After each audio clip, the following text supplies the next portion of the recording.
Hello' viewers, মই আকৌ আপোনালোকক লৈ আহিছোঁ মোৰ টেৰিছ গাৰ্ডেনলৈকে।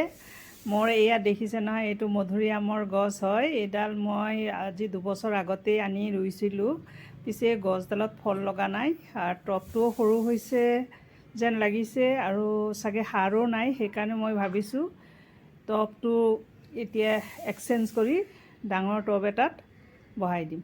এয়া মই সাৰ লৈছোঁ, এতিয়া মিক্সিং কৰিম। মিক্সিং কৰি আছোঁ। এয়া হৈছে ফাংগিচাইড, চাপ হয় সেইটো।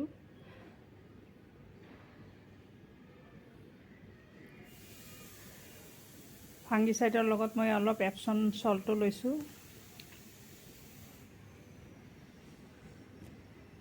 এয়া মাষ্টাৰ কেক পাউডাৰ, এয়া নিমখোল,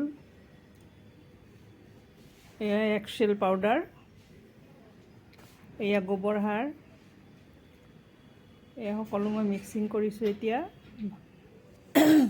সকলো ভালকৈ মিক্সিং কৰি ল'ব লাগিব। ভালকৈ মিক্সিং কৰি লৈছোঁ।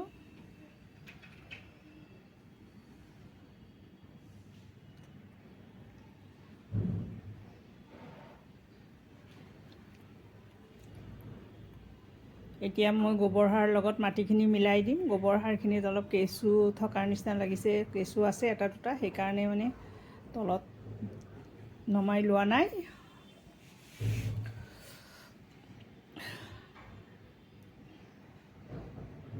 গোটেই বস্তুখিনি এতিয়া মই চৰিয়াখনত ভালদৰে মিলাই লৈছোঁ।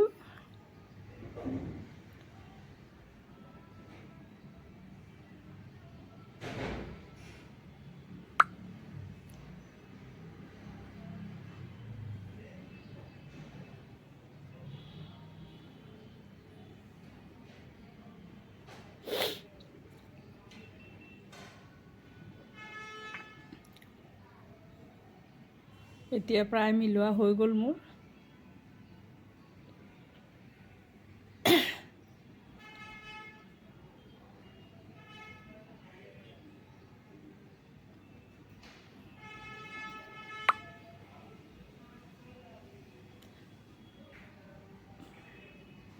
মাটিবিলাক সৰু সৰুকৈ এতিয়া মই মধুৰি গছটো টবটোৰ পৰা উঠাই ল'ম আৰু এই 20 লিটাৰৰ পানীৰ টেংকটোত লগাম।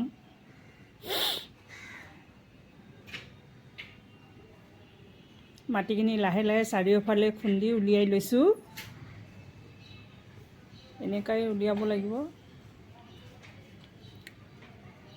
এতিয়া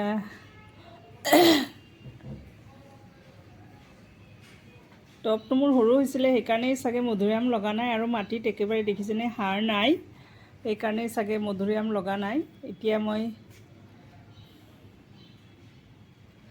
চাৰিওফালে গুড়ি খুন্দি লৈছোঁ। গুড়িৰ চাৰিওফালে চাৰিওকাষ ভালকৈ গছডালৰ ভালকৈ মাটিখিনি উলিয়াই লৈছোঁ।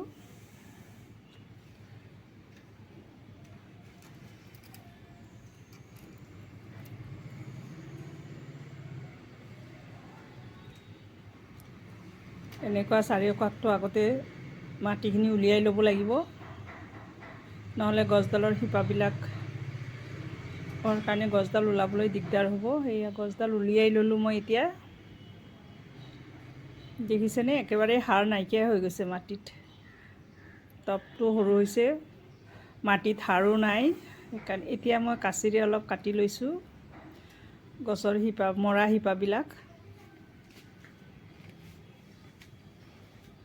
চাৰিওফালৰ শিপাবিলাক আৰু মাটিবিলাক মই অলপ কাটি কাটি লৈছোঁ। দেখিছে একেবাৰে সাৰ নাই, সেইকাৰণেই চাগে গছডালত ফল লগা নাই, মধুৰিআম লগা নাই। এতিয়া মই টেংকটোৰ ভিতৰত অলপ শুকান জাবৰ দি দিছোঁ। এয়া মোৰ বাগানৰে জাবৰ হয়। এতিয়া লাহে লাহে অলপ মাটি ভৰাই লৈছোঁ।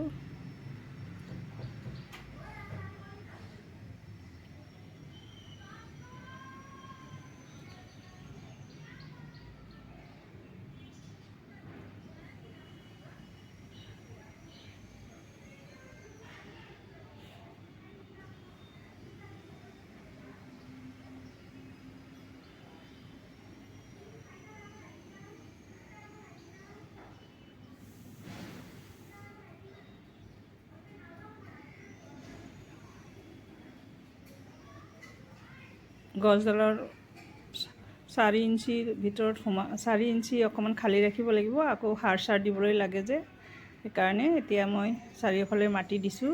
লাহে লাহে মাটিখিনি অলপ হেঁচি হেঁচি দিব লাগিব।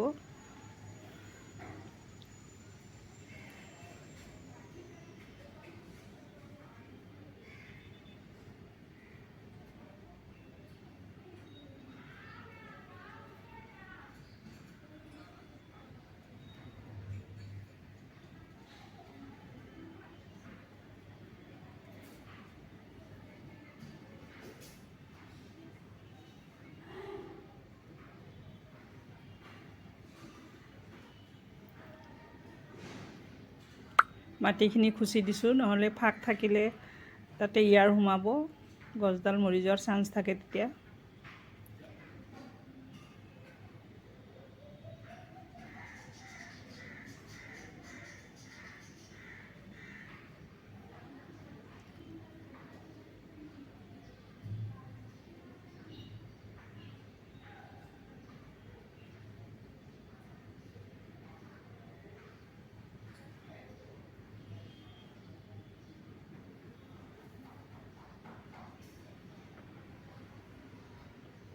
শেষত মাটি দিয়াৰ পিছত পানী ঢালিলোঁ, পানী অকণ দিলোঁ, যাতে গেপছ থাকিলে সেইখিনি গেপছটো নাইকিয়া হৈ যাব।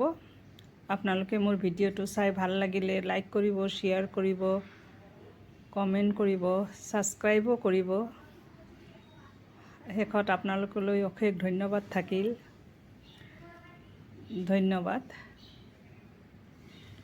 এতিয়া মই গছডাল ছাঁতে ৰাখিম।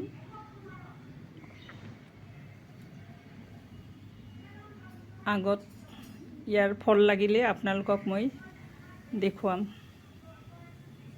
থেংক